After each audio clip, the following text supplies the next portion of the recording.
Louvado seja o nome do Senhor Jesus. Deus abençoe poderosamente sua vida no dia de hoje. E nós vamos trazer mais uma reflexão para a edificação da sua vida. Que Deus possa te abençoar poderosamente, uma edificação da palavra, possa alimentar o teu coração e você ter um dia abençoado. Atos capítulo 2, versículo 47 diz assim: louvando a Deus e caindo na graça de todo o povo, e todos os dias acrescentava o Senhor à igreja aqueles que se haviam de salvar. Então, o Senhor acrescentava à igreja aqueles que iam se salvando, os que iam se salvar. Eu acredito com certeza que você deve conhecer centenas de pessoas que estão desviadas do caminho da verdade. Centenas de pessoas que não vão mais para a igreja, que não querem mais saber de igreja, que um dia adoraram a Deus, glorificaram ao Senhor, iam para a igreja, glorificavam a Deus, mas não resistiram a algumas batalhas internas e elas começaram então a naufragar na fé. E hoje a vida está pior ainda, né? Está pior. E as razões pelas quais eu creio que 95% das pessoas saem da igreja é problemas internos, pessoais, não concordar com algumas coisas da igreja, discussões, perseguições e também um monte de coisa carnal que atrapalha muito o bom andamento das instituições de igreja. Primeira coisa que você precisa entender é que para você fortalecer a sua vida na fé, você precisa parar de direcionar os seus olhos para o templo e olhar para Cristo Jesus. Se você olhar para Jesus, você jamais irá se decepcionar. Porque o templo é composto de pessoas. A Bíblia fala que eu vim buscar o que se havia perdido. Que ele veio para os doentes e não para os sãos. O que são os doentes? Irmão, quando nós usamos esse termo, a Bíblia usa esse termo que a igreja tem muitas pessoas doentes, ela não está falando de gripados, de resfriado, de pessoas com febre, de pessoas com artrose. Não é esse tipo de doença. Não é essa doença que ele está falando.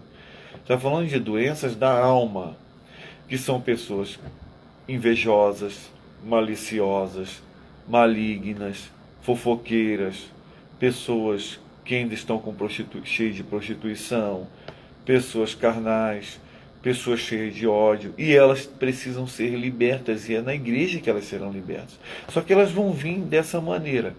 Mas poxa, tem irmãos que demoram 2, 3 anos para ser liberto. Porque pouco busca. Se a pessoa não busca nada, ela vai demorar mais a ser liberta. Tem pessoas que têm 30, 20 anos de igreja e não foi liberta ainda. Por quê? Porque não vem para a igreja, porque não vem numa escola dominical, porque não ora, porque não busca, porque não clama, porque não lê a palavra, porque não tem como essa pessoa ser liberta. É a mesma coisa de dar aula de música para um aluno e ele não estudar em casa. Você dá o exercício de violão para ele e ele vai e não estuda. Como que ele vai aprender? É impossível. Então, da mesma maneira, a libertação vem a partir do momento que a pessoa se dá à obra de Deus. Então, quando você vai para uma igreja evangélica, e todo cristão tem que estar na igreja, você precisa olhar para Jesus. O teu coração tem que estar voltado para Jesus, porque se você olhar para as pessoas, você só vai encontrar defeito. Ainda que os irmãos sejam maravilhosos, abençoados, se você em vez de ficar observando muito eles, você vai ver que eles são falhos, assim como eu sou falho, como qualquer um de nós somos falhos. Se você for para a igreja olhando para mim, você vai se fraquejar. Por quê? Eu sou um servo de Deus, mas eu não sou perfeito. Mas só Jesus é perfeito. A gente, cristão, luta ao máximo para poder dar bom testemunho. E damos bom testemunho. Mas a luta é muito grande. E tem pessoas que não resistem à luta. Tem pessoas que não suportam a luta. E aí tem um outro fator. A escolha da igreja. Todo lugar que você estiver, você vai ter luta. Mas se você olhar só para Jesus e ler a palavra, você não vai fraquejar nunca. Porque pouco importa o que acontece ao seu redor. Se você olhar para Jesus, você não vai ser abalado. Então, o que acontece? As avaliações erradíssimas das pessoas, né? É a mesma coisa de achar que terno é santidade, é a mesma maneira de ver que uma igreja cheia é uma igreja santa e uma igreja que tem poucos membros é uma igreja fraca e que Deus não está com ela. Não é isso que faz uma igreja ser cheia e nem ser uma igreja vazia.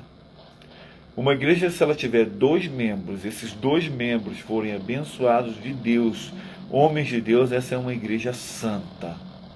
E se uma igreja tiver 100 membros, e esses 100 membros forem abençoados de Deus, essa também é uma igreja santa.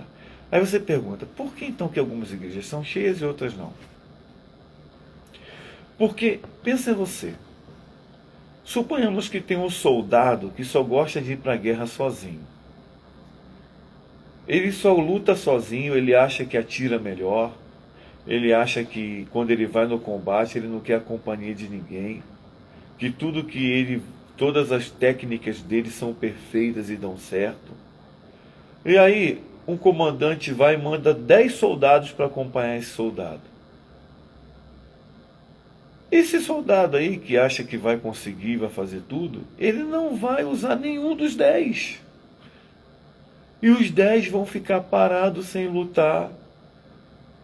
E esse soldado que acha que é bom, que tudo que ele faz é perfeito, vai lutar sozinho e não vai aceitar a opinião de ninguém, porque ele acha que ele sabe e que ninguém sabe mais do que ele. Então, é por isso que uma igreja às vezes não tem muita gente.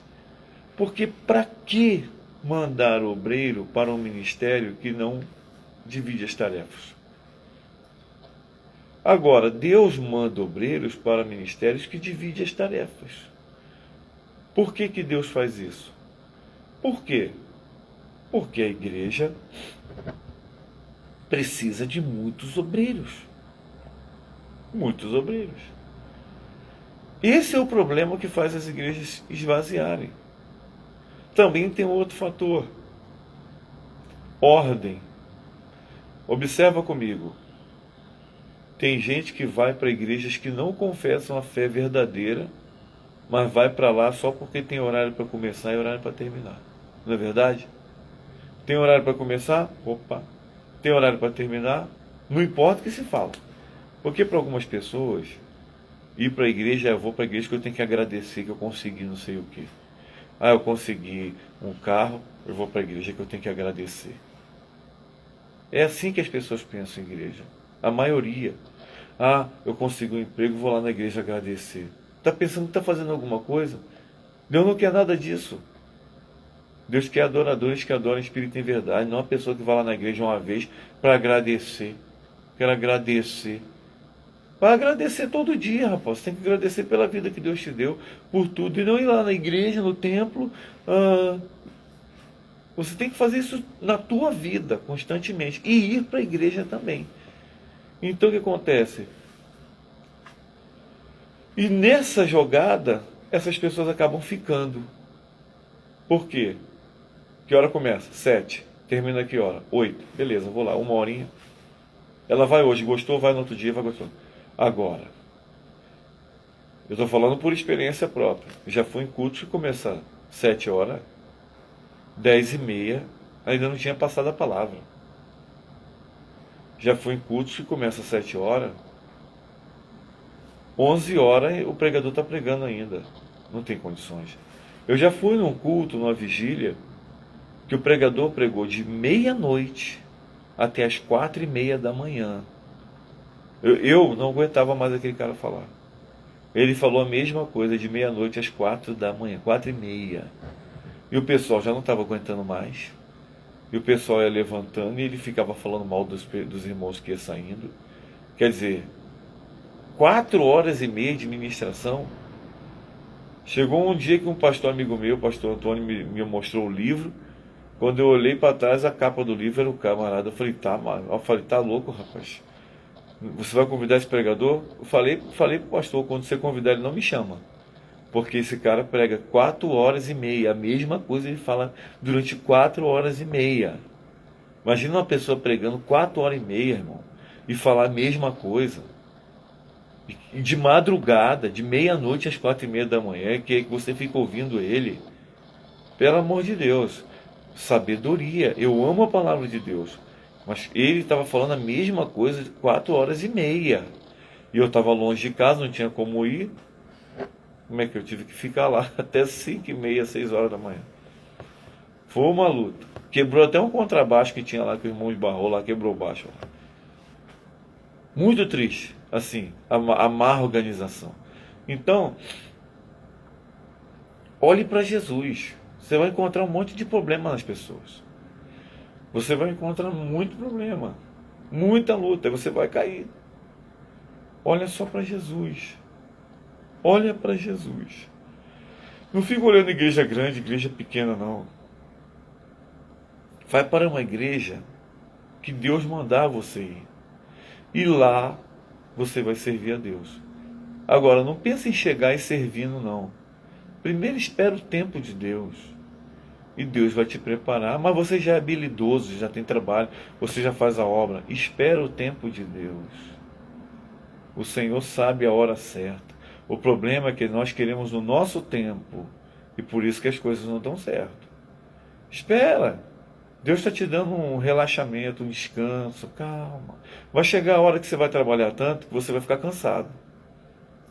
É assim. É assim. Chega devagar. Faz o que dá. Auxilia a igreja naquilo que ninguém quer. Auxilia a igreja, dá atenção à igreja naquilo que ninguém quer fazer. E o Senhor vai te exaltar. Todo mundo só quer os primeiros lugares. Começa de baixo. Mas você já é experiente, tá? Começa de baixo. E o Senhor vai te abençoar e vai mostrar que você é um instrumento que pode ser usado na casa dele. Não se pode esconder uma candeia debaixo da cama, mas sim bem alto para que possa iluminar toda a casa. Brilhe primeiro para ser usado. Tem gente que quer ser usado para depois brilhar. Não, brilha primeiro para depois ser usado. E Deus vai fazendo a obra na tua vida. E a igreja vai crescendo com sabedoria. Não olhe para ninguém, olhe só para Jesus, porque senão você vai se decepcionar. Deus te abençoe em nome de Jesus, irmão. Amém e amém.